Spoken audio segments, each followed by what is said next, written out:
Hello my dear story listener. तो कैसे हैं आप सब? आई होप आप सब बढ़िया होंगे। तो welcome to my channel. I am Amisha your story teller. तो शुरू करते ट्विंस ऑफ मिस्ट्री का पार्ट 8। तो पिछले पार्ट में हमने देखा था कि नव्या जो थी वो अपने चले जाते हैं घर और आयरा आती है अपने ऑफिस से अपने हाउस। वो अपने घर आती है, ठीक है। अब देखेंगे इससे आगे। तो आयरा जब अपने घर आती है तो उसे तो बिल्कुल भी याद नहीं रहता कि नव्या अपने मायके जा चुकी है। एक्चुअली वो ऑफिस के काम में इतना बिजी थी कि वो भूल ही गई थी कि नव्या जो है उसने बताया था कॉल करके कि वो मायका जा रही है। तो इधर आयरा आते ही सबसे पहले हॉल में एंटर करती है और देखती है कि वहाँ उसकी मॉम बैठी हुई है अकेले ही, लेकिन वहाँ पे नव्या नहीं है। तो आयरा सोचती है कि अपने कमरे में होगी। तो आयरा जो होती है वो आती है और मॉम को गुड इवनिंग कहती है और फिर कहती है मॉम मैं ऊपर जा रही हूँ चेंज करने, और ये कह के वो ऊपर कमरे में आ जाती है। जब वो ऊपर आती है तो ऊपर भी नव्या नहीं होती है। तो आयरा जो होती है वो कुछ देर वेट करती है, सोचती है कि वो वॉशरूम गई होगी। फिर थोड़ी देर वेट करने के बाद वॉशरूम से भी कोई आवाज़ नहीं आती। तो आयरा जो होती है वो वॉशरूम चली जाती है और वो चेंज करके आती है नीचे हॉल में और आयरा की मॉम से पूछती है आयरा कि मॉम नव्या कहाँ है। तो आयरा की मॉम कहती है कि बेटा वो तो मायके गई है, वो तुम्हें बताया नहीं। तभी आयरा को याद आता है कि हाँ उसने ही तो फ़ोन किया था कि वो मायके जा रही है। तो आयरा कहती है हाँ बताया था, मुझे याद नहीं था। ओके मॉम कोई बात नहीं। और ये कह के फिर वो सोफे पे बैठ जाती है। तभी उसके डैड भी आते हैं और वो भी आकर सबके साथ सोफे पे बैठ जाते हैं। इधर आयरा जो होती है वो कहती है गुड इवनिंग डैड, कैसे हैं आप। तो उसके डैड बोलते हैं कि ठीक हो बेटा, आप कैसी हो। तो आयरा कहते ठीक हूँ। फिर आयरा कहती डैड कुछ पता चला भाई के बारे में, क्या कर सकते हैं हम। तो आयरा के डैड कहते हैं बेटा इसमें हम कुछ नहीं कर सकते, अगर हमने कुछ किया तो उसकी जान पे बन जाएगी बात, अगर नहीं किया तो वो अभी ठीक है, देखते हैं आगे क्या होता है, अभी तो वो फ़िलहाल ठीक ही है, अभी हमें सब कुछ ऐसे ही संभालना होगा। तो आयरा कहती है डैड कब तक ये सब चलेगा, मुझसे अब ये ऑल टॉलरेट नहीं हो रहा है। तो उसके डैड कहते हैं कि बेटा कुछ भी हो जाए लेकिन इसे तो करना ही पड़ेगा। और फिर उसके डैड कहते हैं कि नव्या चली गई है अपने घर। तो आयरा कहते हैं हाँ वो चली गई है। तो आयरा के डैड होते हैं वो कहते हैं कि देखो कल उसे जाकर वापस ले आना। तो आयरा कहती है क्यों डैड, मैं क्यों जाऊँ, ड्राइवर है ना वो ले आएगा। तो आयरा के डैड कहते हैं पागल हो क्या, उसको शक हो जाएगा उनको कि वो क्यों नहीं आ रही है लेने, फिर हमें जवाब देना पड़ेगा, ये सब बात पूछेंगे कि कुछ प्रॉब्लम है या नहीं, तो हम लोग जवाब क्या देंगे, तुम उसे कल जाकर ले आओगे वापस, ओके। तो आयरा कहती ओके डैड जैसा आप कहे। और यही करके कहते चलो लंच करने सॉरी डिनर का टाइम हो गया गाइज। तो उसके डैड कहते चलो डिनर कर लेते हैं। तो सभी लोग डिनर करने लग जाते हैं। इधर दूसरी तरफ हम नव्या को देखते हैं जो आ गई थी अपने घर। वो अपने घर आते ही अपने मॉम डैड से मिलती है और फिर आराम से पहले तो फ्रेश होती है, फिर नीचे आती है सोफे पर और बैठती है और अपने डैड से बातें करने लग जाती है। उसके डैड कहते हैं कि बेटा कैसा चल रहा है लाइफ। तो नव्या कहती है बहुत अच्छा है। तो नव्या के डैड जो होते हैं वो कहते हैं कि तुमने शादी से पहले तो कहा था कि तुम्हें शादी नहीं करनी है, अब इतनी खुश क्यों लग रही हो। तो हम नव्या जो होती है वो कहते हैं कि डैड मुझे ऐसा बंदा ही मिला है। तो नव्या के जो डैड होते वो कहते कि देखा मैंने कहा था ना ये लड़कियों का इन लड़कियों से कुछ नहीं होता है, देखा मैंने तुम्हारी शादी करा दी तो तुम कितनी खुश हो, अगर तुम लड़की से शादी करती तो तुम कभी खुश नहीं होती। तो इधर नव्या डैड के सिर्फ हाँ में हाँ मिलाती, बोलती हाँ डैड आपने बिल्कुल सही किया। और फिर नव्या एक डिविल सी स्माइल करती है जैसे मानो उसको कुछ पता है। तो उसके डैड कहते और बताओ कैसा है वो। तो नव्या कहते बहुत अच्छा है डैड, सिर्फ अपने फैमिली के बारे में सोचता है, जो फैमिली का वही करता है, जिससे वो प्यार करता है उसके लिए वो अपनी जान भी दे दे, जिससे वो प्यार करता है उसकी आंखों में एक आंसू तक ना आने दे, ऐसा है वो। तो उसके डैड कहते हैं कि देखो बेटा मैंने कहा था ना कि अभिनव बहुत अच्छा लड़का है, तुम बेकार ही में शादी से पहले इतना कुछ सोच रहे थे कि नहीं करनी है उससे शादी। तुम्हारे वो देखो, तुम उससे शादी करके वो लड़की का तुम्हारे सर से भूत भी उतर गया। तो नव्या कहती है कि हाँ डैड, मेरा भूत तो उतर गया है। और फिर वो विस्पर करने के लगते कि कहीं आपका भूत न चढ़ जाए। तो फिर उसके डैड कहते हैं क्या बोला तुमने? तो बोलते हैं नहीं डैड कुछ नहीं, मैं तो ऐसे ही कुछ नहीं। फिर नव्या के डैड कहते अच्छा ठीक है, रेस्ट करो, तुम अपनी मॉम से बातें करो, मैं थोड़ी सी देर में आया, मुझे एक काम है। और उसके डैड यह कहकर चले जाते हैं। तो नव्या जो होती है वो अपनी मॉम से बातें फिर करने लग जाती है। उसकी मॉम कहती है और बेटा बताओ कैसा चल रहा है वहाँ? तो उसकी मॉम नव्या जो थी वो कहती है मॉम सब कुछ अच्छा चल रहा है, बस एक प्रॉब्लम है। तो नव्या की जो मॉम होती है वो कहती है क्या बेटा? तो नव्या कहती है कि मॉम मुझे खाना बनाना बिल्कुल नहीं आता और मैं चाहती हूँ कि मैं उनके लिए अच्छे अच्छे खाने बनाऊँ। तो इधर नव्या की मॉम कहती है हाँ अपने हस्बैंड को इम्प्रेस करना चाहती हो? तो नव्या जो होती है थोड़ी सी शर्मा जाती है और सर नीचे करके बोलती है नहीं मॉम ऐसा कुछ नहीं, बट मुझे थोड़ा बहुत तो खाना बनाना आना चाहिए ना मॉम, क्या आप मुझे सिखाएंगे? तो उसकी मॉम कहती है कि हाँ सिखा दूँगी, मैंने तो पहले ही कहा था कि तुम ये सब सीख लो, तुम्हारे डैड ही बोलते हैं कि तुम प्रिंसेस हो प्रिंसेस हो। अरे कितना भी प्रिंसेस हो, थोड़ा बहुत तो आना चाहिए ना अपने हस्बैंड को खुश करने के लिए, कुकिंग। तो नव्या जो है तो कहती है मॉम मुझे हस्बैंड को खुश नहीं करना। तो उसकी मॉम कहते हैं हाँ हाँ वो तो दिख ही रहा है। तो नव्या की मॉम कहती है ठीक है सिखा दूँगी, लेकिन तुम कब तक रहोगे यहाँ? तो नव्या जो वो कहती है कि मॉम बस 2-3 दिन। तो नव्या की मॉम कहती है कि बस 2-3 दिन है, इतने में कैसे सीखोगी? कम से कम तो तुम्हें 15-20 दिन रहने पड़ेंगे इसके लिए। तो नव्या जो है वो कहती है कि मॉम मैं यहाँ 15-20 दिन तक नहीं रह सकती, मुझे वहाँ जाना होगा। तो नव्या की मॉम कहती है कि हाँ हाँ अब तो मम्मी पापा को भूल ही गए होगे, वहाँ जो न्यू मॉम डैड हो गए। तो नव्या कहती है कि क्या मॉम आप भी कुछ भी बोलते रहते हो? तो नव्या की मॉम कहती है ठीक है 2-3 दिन में देखो कितना सीखती हो, चलो अभी से ही सिखाने का काम शुरू करती हूँ। तो क्या सीखना है तुम्हें? तो इधर नव्या जो होती है वो कहती है कि क्या मॉम मुझे नहीं पता, आप कुछ भी अच्छा सिखा दो ना। तो नव्या की मॉम कहती है तुम्हें पता नहीं कि उसको क्या पसंद है? तो नव्या जो होती कहते हैं नहीं मुझे नहीं पता है कि उनको क्या पसंद है। तो नव्या की मॉम कहती है ठीक है, ऐसे तो आम लोगों को गाजर का हलवा वगैरह पसंद ही होता है, तो ये सब सीख लो अभी फ़िलहाल के लिए, फिर कभी आओगे तो और कुछ पता करके आना कि उन्हें क्या पसंद, तो वो सब सीख लेना।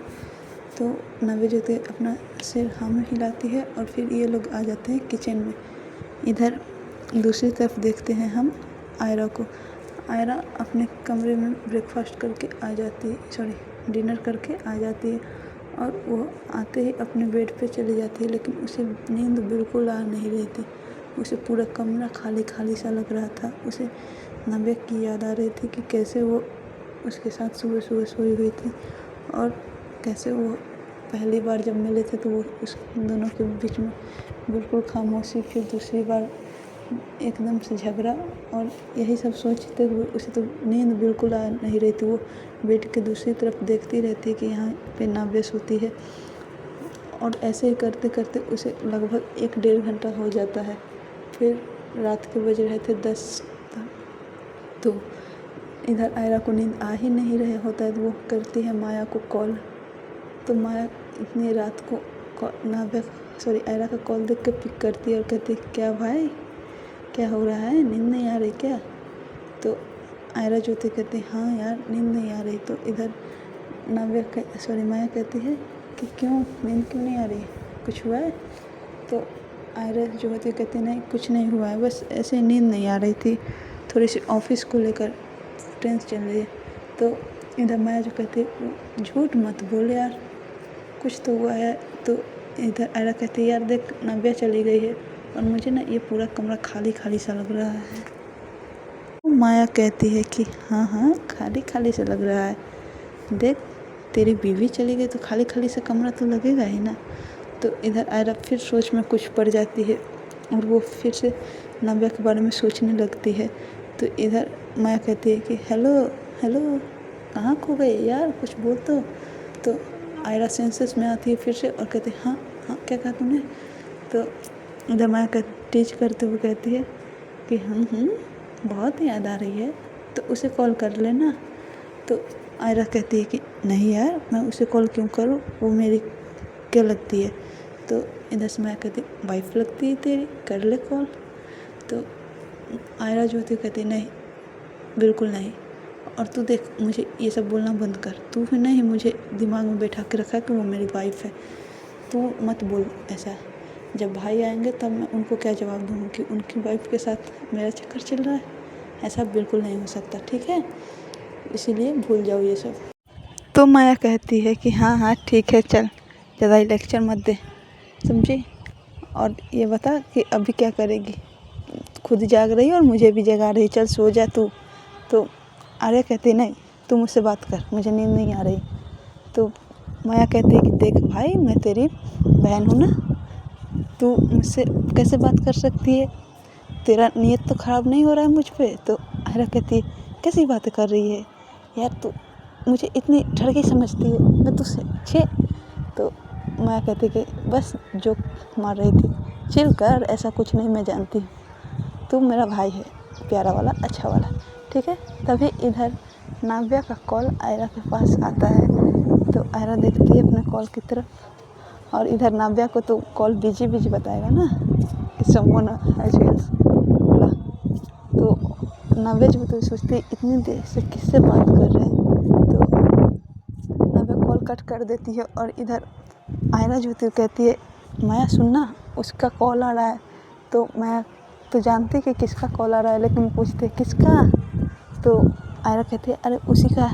तो माया कहती है किसका, तो आयरा कहती है कि यार उसी का। बोलते नाम नहीं है, वो कौन है। तो कहती है आयरा कि नाव्या का कॉल आ रहा है, और किसका।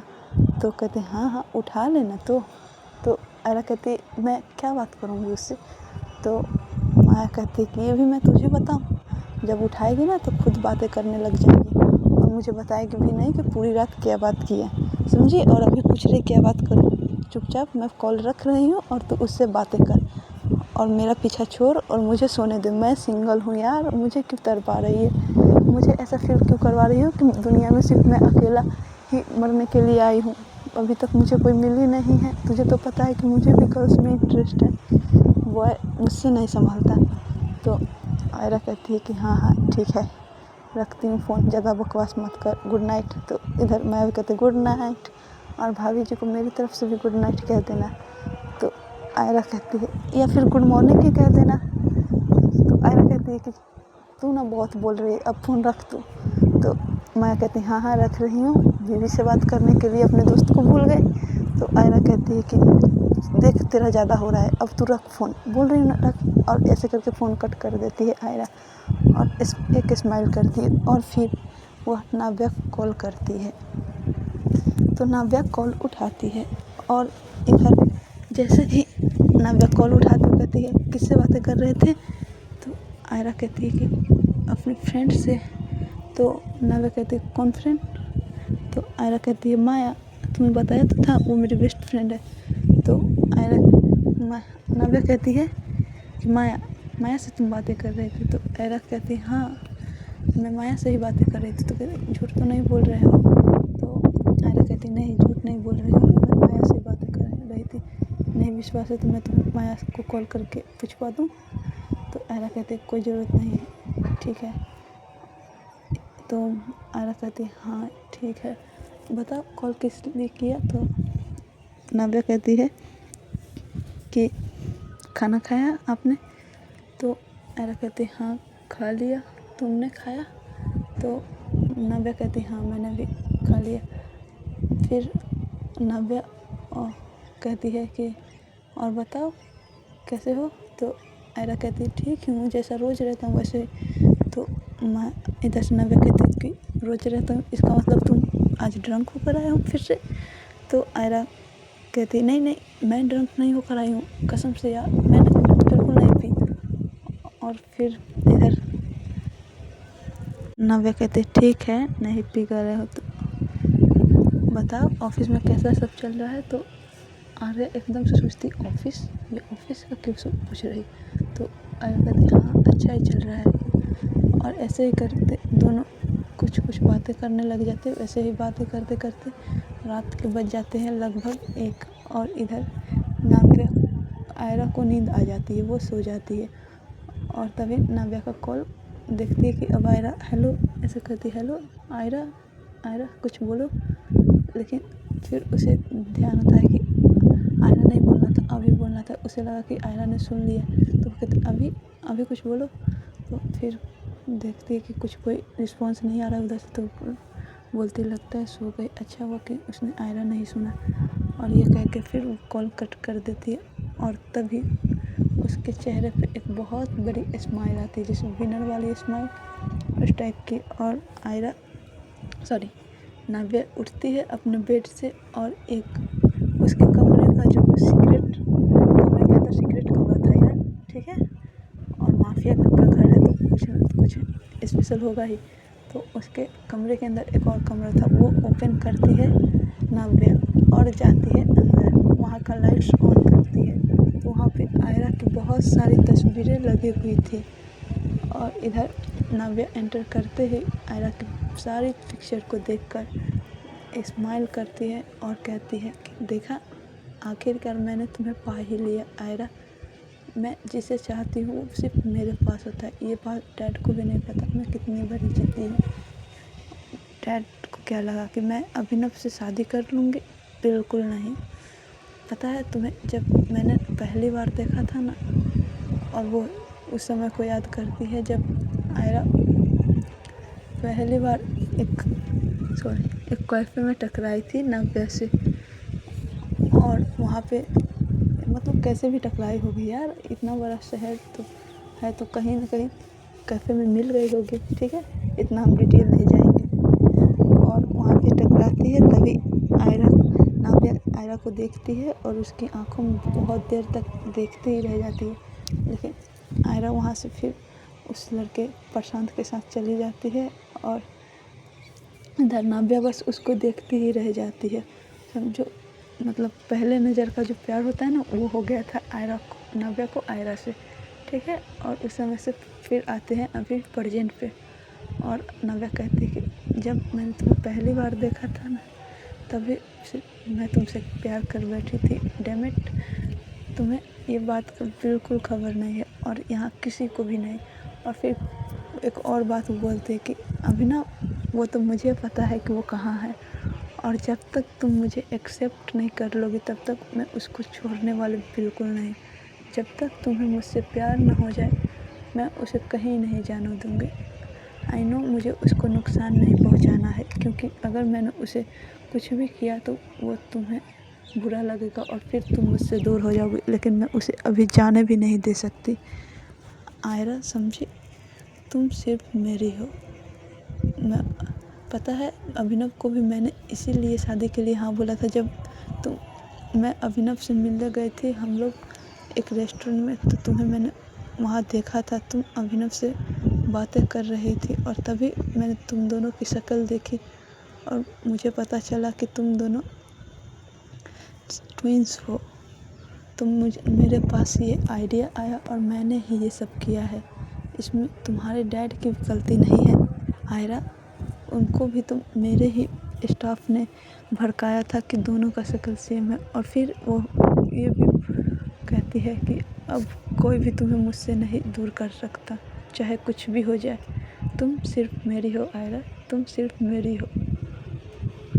ओह माय गॉड, इतना बड़ा ट्विस्ट कहानी में। तुम लोग को लगा होगा कि इधर आयरा लाएगी ट्विस्ट, पर ला रही है नाव्या ट्विस्ट। गाइस तो रेडी, अब न्यू जर्नी स्टार्ट होगी। यहाँ से हम देखेंगे कि अब कैसे होगी इस लव स्टोरी की शुरुआत, समझे।